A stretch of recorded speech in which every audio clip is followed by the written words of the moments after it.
young girl, scarcely 16. Thanks to my parents, lots of places I've seen, but never a place that I love as well as my Birdie home 'neath the maiden tea hill. My Birdie home, that heaven of mine, the home of my parents, so loving and kind. I love them so, and I always will. And my Birdie home 'neath the maiden tea hill.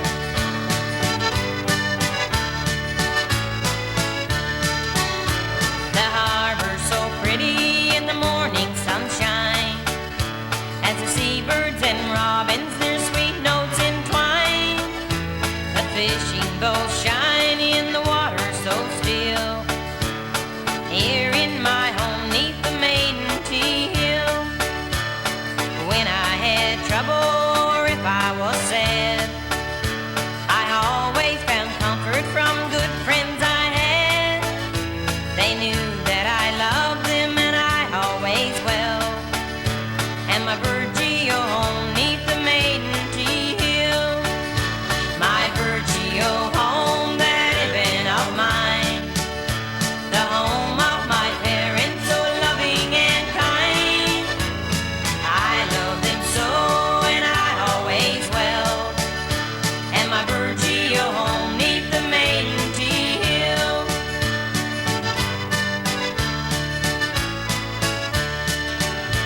With her fishery failing, I may have to roam. Dear God, how I'd hate to leave my dear home, but each night in memory, sure I'll see it still.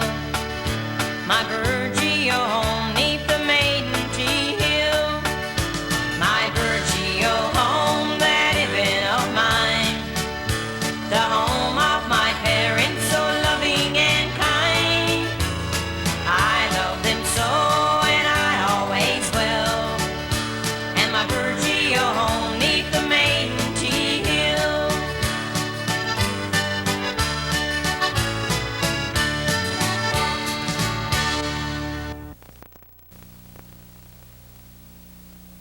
Good evening. Welcome to This Week in Review. Tonight's stories include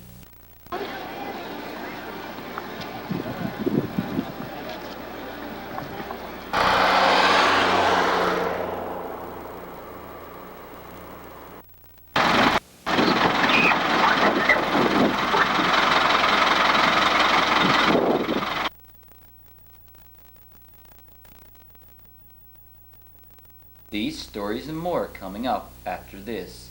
Please stay tuned.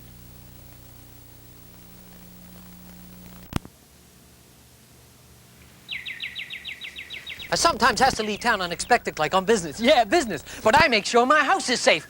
I follow the tips in this brochure the IBC puts out. Louis the Rock, my neighbor here, collects my newspapers. And I make sure that the tools are locked away real secure, like Fingers Al is a bit of an expert with locks. Lefty rigged the gizmo to turn lights on and off so that people think he's home. We play it safe. After all, you can't trust everyone. I'm out of here. For more information on tips to protect your home against burglary, write for IBC's free brochure. Residents of Burgeo and Ramia came out to the town hall parking lot here in Burgeo on Monday to show their disapproval to government's proposed cuts to the tags and unemployment insurance programs. The demonstration was opened by FFAW-CAW President Gerald McDonald. Okay, I'd like to welcome you all here this evening. And everybody is aware of the issues that have been talked about over the last couple of weeks. The government cutbacks to the TAGS program, the UIC programs that's under attack, along with other social programs that's going to affect every man, woman, and child in this community and across the province, and also across Canada in a lot of cases. The Fishermen's Union have decided to have a campaign, which is, our slogan is the Fight Back campaign, to fight some of those cuts, especially to the UI program and the TAGS program. And I guess I don't have to tell you people that since we've lost our job in the fishing industry, we're down to the bare bones. There is people in this community who have told me they cannot afford to get a drug prescription filled at the local drugstore because the dollars is not there to do so. And when we see our children and our adults go without Medicare in this province, I think it's time to stand up like we're doing here today. I think it's time to stand up and tell the government that cutbacks is no longer tolerated. Now, as you're aware, we've took a 6% cut from in-cart to tags, and now they're asking another 4% cut. They said they would phase it in on a 20-week period, but you slice it how you want. It's still 4% of your yearly gross income. And the FFAW is not going to tolerate any cutbacks. Mr. Tobin has been told, Mr. Axworthy has been told, and this campaign is not just to get together today to demonstrate. This campaign will continue throughout this fall, and I can see if the government don't change their tune, there's going to be a fall of labor unrest in this province.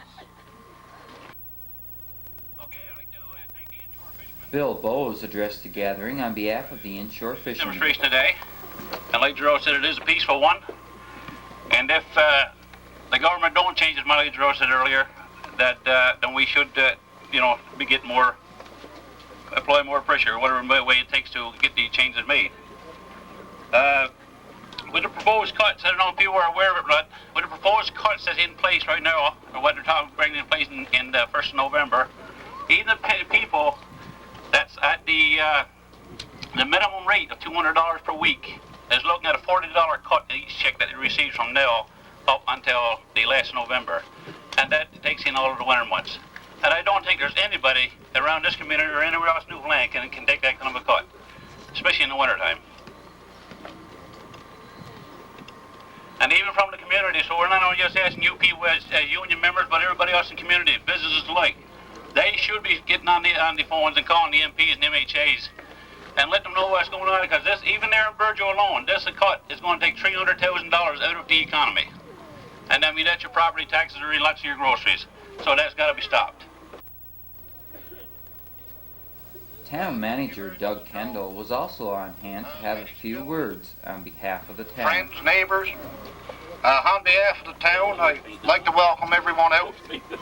It's good to see such a good turnout, because it's not only, as was said before, the union members that got a stake in this, all of us got a stake.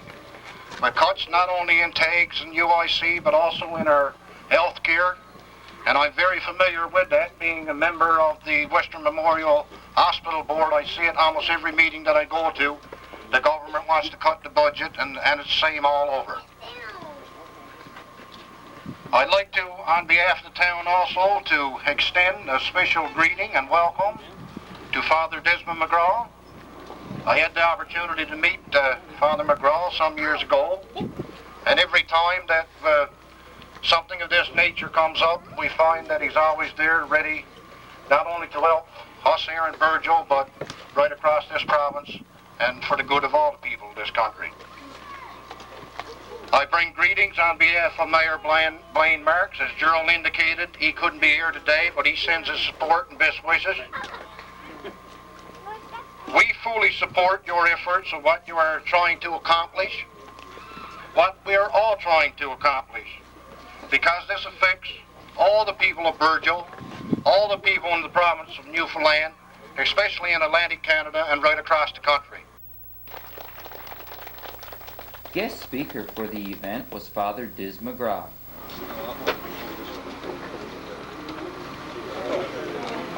Thank you, Gerald, and good afternoon, ladies and gentlemen. 25 years ago, it began in Burgeo. 25 years later, the return to a fight for human respect begins in Burgeo. And hopefully it will be the success in Burgeo that will turn the tables on some of our politicians.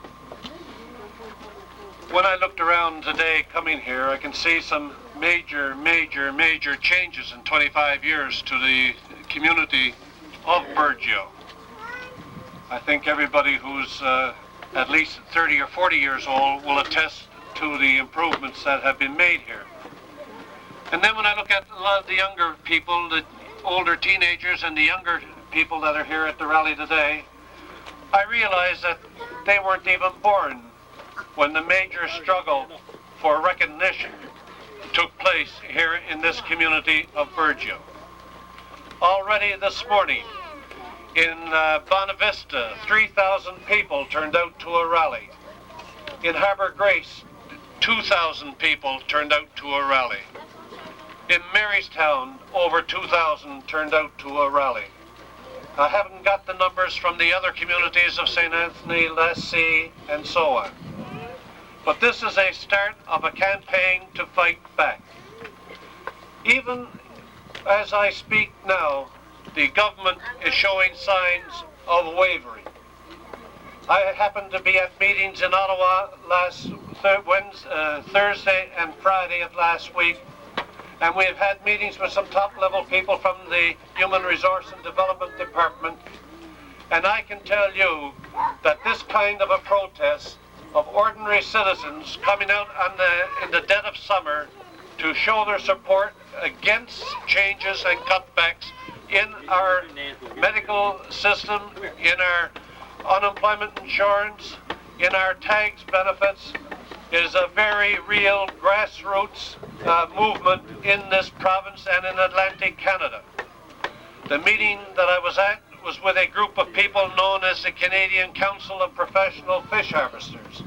It's a group of fishermen's organizations from British Columbia to Newfoundland. And they've promised their support and are faxing the politicians from their communities and other provinces today in support of this campaign that we are starting here.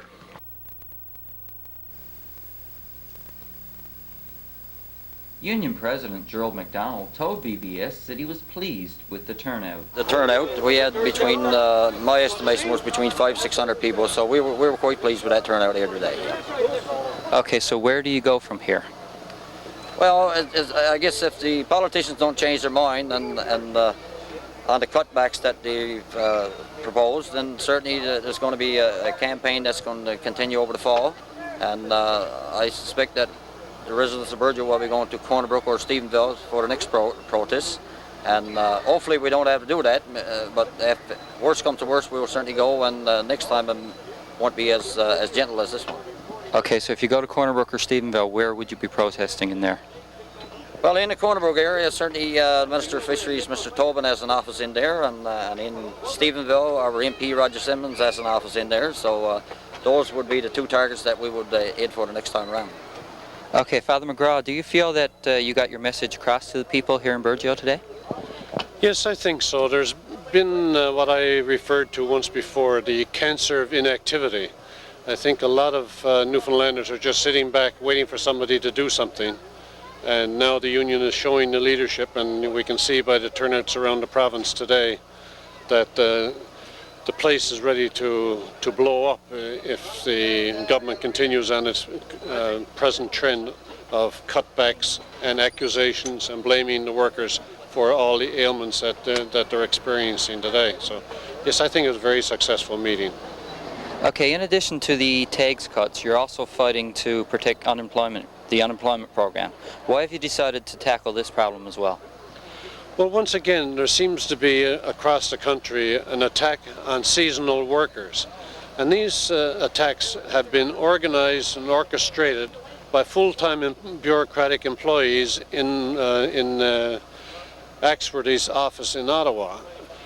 They don't fully understand the contribution and how this country was built by part-time seasonal workers, mainly because of both our geography and our climate. And that's going to be the way this country is going to stay together in the future. So the part-time worker makes a very valuable contribution and keeps all these civil servants employed and all our hospital workers employed, all our teachers employed. So there has to be allowances made when there are difficulties in our economy.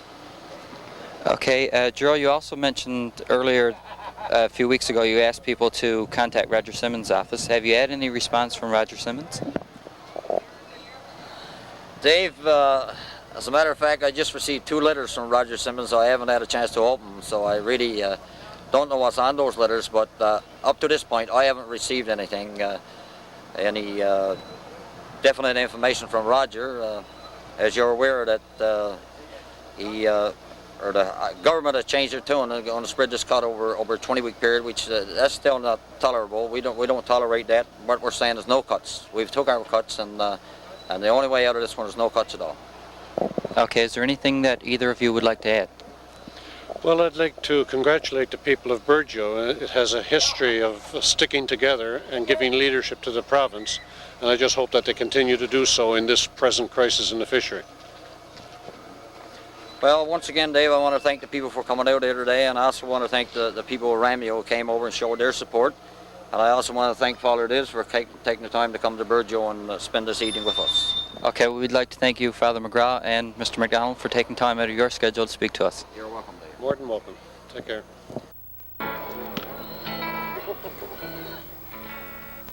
While the crowds gathered and waited for the demonstration to start, music was provided to entertain as well as to send a message. The ocean we've learned now to love and to fear. Our people have fished in boats big and small.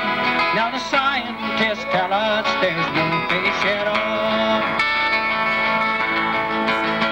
Now they tell us the numbers you see on this chart. We drop in our net and we drag and eat smart. For 30-odd days we move all around. When each mark is tallied, it's only a bound. And we are the backbone of Newfoundland. We harvest the sea and we work in the plants. And we're poor by most standards, I think you'll agree. All that I ask is some security. Some fishermen murmur while others will say the scientist studies are wrong all the way. There's plenty of fish and big all be bound. Someone should tell them the fish move around. Still the corn as they're caught and get smaller each year. And during the boats they just strip off their gear. The future's not bright in the fishery no more. The trawlers tie out and good men stay on shore. And we are the backbone of Newfoundland. We harvest the sea and we work in the plants. And we're poor by most standards, I think you'll agree. All that we ask is some security. Oh, will it get better or will it all end? The scientists say the fish will come again. But can we stay and wait out that long? A few years from now and our towns could be gone. And we are the backbone of Newfoundland. We harvest the sea and we work in the plants. And we're poor by most standards, I think you'll agree. And all that we ask is some security.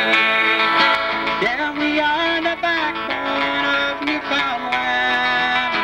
We harvest the sea and we work in the plants. And we're poor by most standards, I think you'll agree. Well, all that we ask is some security. Yeah, all that we ask is some security.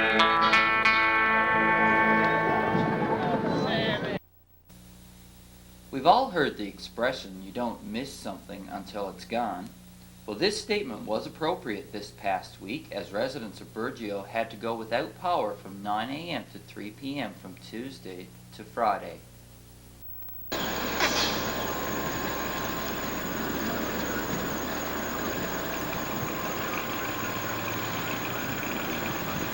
In addition to the hydro crew here in Burgeo, several other crews were in town this past week working on the power lines from the substation at Woodentilt Brook to Burgeo.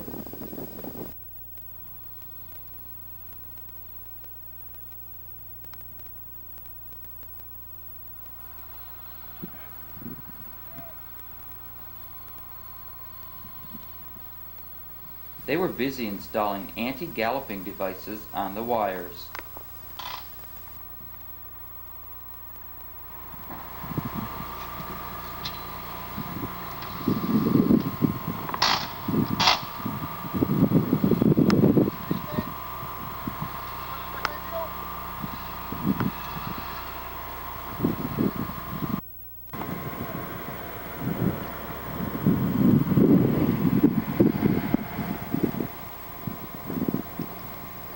These devices will hopefully prevent power interruptions caused by Mother Nature.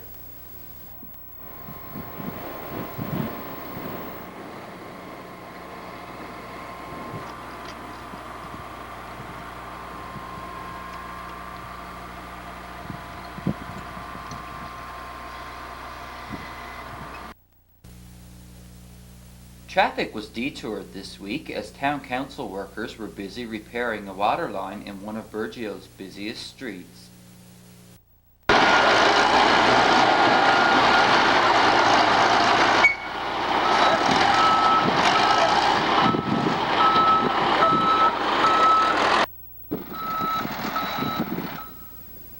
A broken water line in Reach Road caused a little confusion for motorists on Wednesday and Thursday.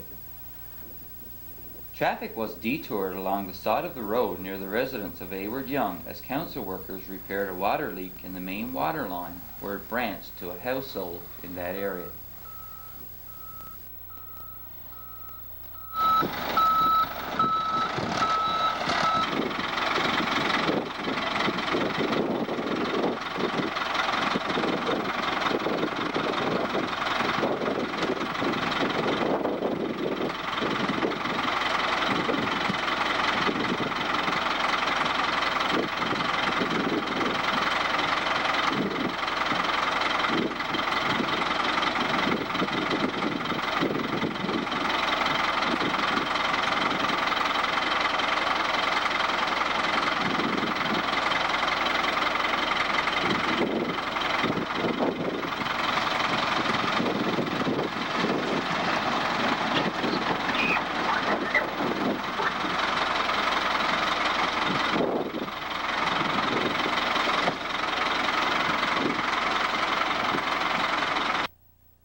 People all across the province will be going to the polls on Tuesday to vote yes or no to the proposed revisions to Term 17.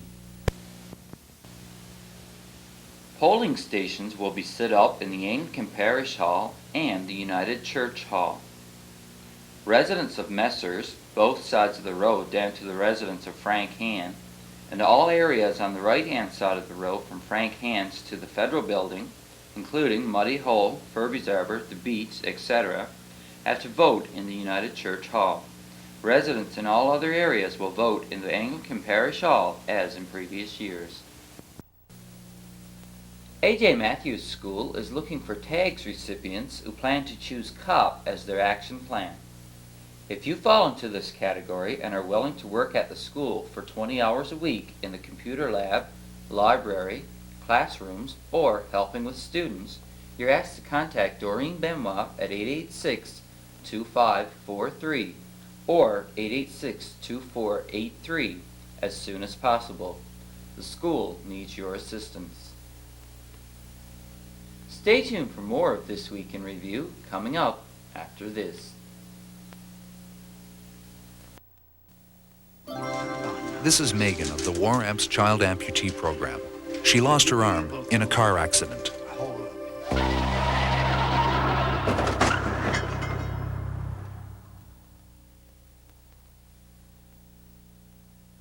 How would you feel if you had been the driver who hit her? Let's all drive safe. A message from the War Amps Drive Safe program.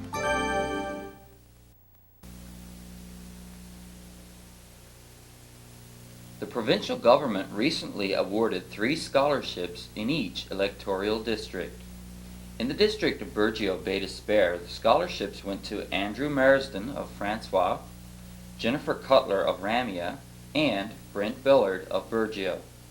These scholarships are valued at $1,000 each. We would like to congratulate Brent on his accomplishment. Work has begun on the construction of a new rifle range in the Woody Hill area. South Coast Construction have been hired to construct a parking lot in the area of the new range, and work has begun on its construction.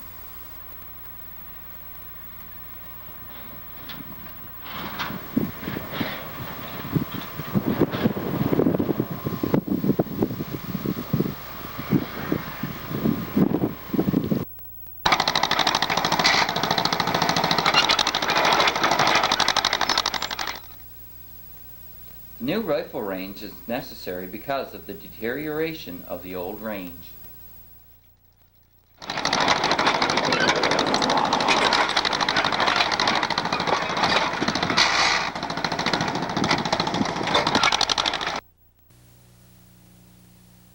Well, that concludes tonight's program. For This Week in Review, I'm Dave Cooper. Thanks for watching. Good night.